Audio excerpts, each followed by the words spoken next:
Subscribe to our channel by clicking the subscribe button. Click the bell button and enjoy the latest uploads from our channel.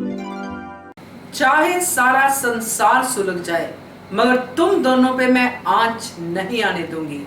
Dwarka भाई साहब। नमस्कार दोस्तों, स्वागत है आपका आपके अपने चैनल हंग्री स्पिरिट्स में। हंग्री स्पिरिट्स देख रहे सारे दर्शकों का मैं अंजू शर्मा दिल से स्वागत करती हूँ। तो आजकल द्वारका भाई साहब कोई ऐसे वन लाइनर दे रही हैं जिससे उनका करैक्टर का ग्राफ किसी और ही दिशा में जाता हुआ दिखाई देता है। हर बार हर सीन में कुछ ऐसा निकलता है तो पता चलता है कि अरे ये तो द्वारका भाई साहब बोल रही है, जो पहले कभी नहीं बोलती थी, जो बहुत ज्यादा राजनीति समझती है। जैसे कि आज एक ऑडियो में भी किसी ने शेयर किया कि बहुत अच्छे तरीके से कि इन्होंने कहा कि मैं तो बचपन से ही राजनीति में पैदा हुई हूं तो मुझे राजनीति आती है। तो ये भी बातें निकल रही हैं। तो कहने का मतलब इन शॉर्ट ये है दोस्तों कि नई नई चीजें जो है सुनने को मिल रही हैं। अब ये डायलॉग जो आज के एपिसोड में हमने सुना है ये किस तरफ इशारा कर रहा है, कौन सी ऐसी बातों को डिनाई कर रहा है जो उनके करैक्टर में पहले हमने देखी हैं। चलिए बात करते हैं इसके ऊपर, मगर वही गुजारिश आप सबसे कि जिन्होंने अभी तक चैनल को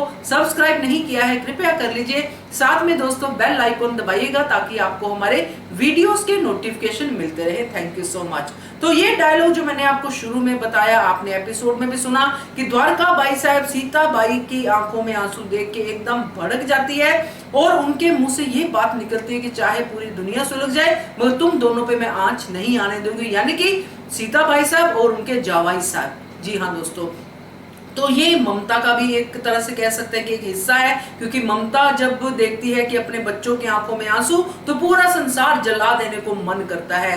मगर यहाँ पे दोस्तों बात कुछ अलग है। यहाँ पे पहले भी ऐसी चीजें हो चुकी है जब खुद द्वारका भाई साहब ने भी जावाई साहब को क्वेश्चन मार्क में ले लिया था, मगर तब उनके दिमाग में ये बातें नहीं आई थी। तब भी उन्होंने यही कहा था कि किसी का भी खून खराबा नहीं होना चाहिए, किसी को भी जान का नुकसान नहीं होना चाहिए।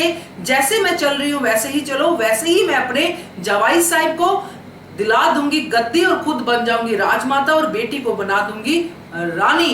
तो ये सब चीजें जो पहले सोच रही थी, अब द्वारका भाई साहब की सोच जो है बदल गई है। अब वो वायलेंस की तरफ जाती हुई दिखाई दे रही है। मुझे तो इस डायलॉग से सिर्फ और सिर्फ यही समझ में आया कि अब उनका जो तरीका है गद्दी को पाने का, अपने जावेद साहब को गद्दी दिलाने का, वो थोड़ा उनका अलग होने वाला है। अब वो अपने संबंधी के साथ मिलके बकायदा वैसा ही कुछ करने वाले हैं जैसा वो सोचते हैं, यानी कि खून खराबा। मगर दोस्तों ये पॉइंट यहाँ पे इस तरह से छोड़ा नहीं जा सकता है क्योंकि ऐसी द्वारका भाई साहब है नहीं, या फिर इस पॉइंट को लाने के लिए इस सीन को सीताबाई को यहाँ पे बुलाया गया है ताकि द्वारिका एक अच्छी खासी विलन बन के सामने आए और बकायदा एक टक्कर वाला विलन जो है सामने सामने टक्कर दे, ताकि और ज्यादा ड्रामा क्रिएट हो सके।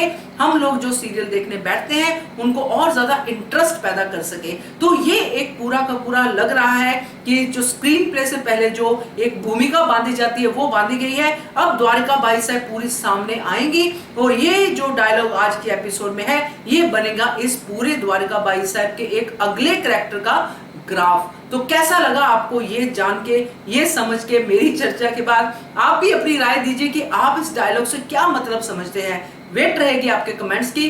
Keep commenting and keep watching hungry spirit channel. Thank you so much.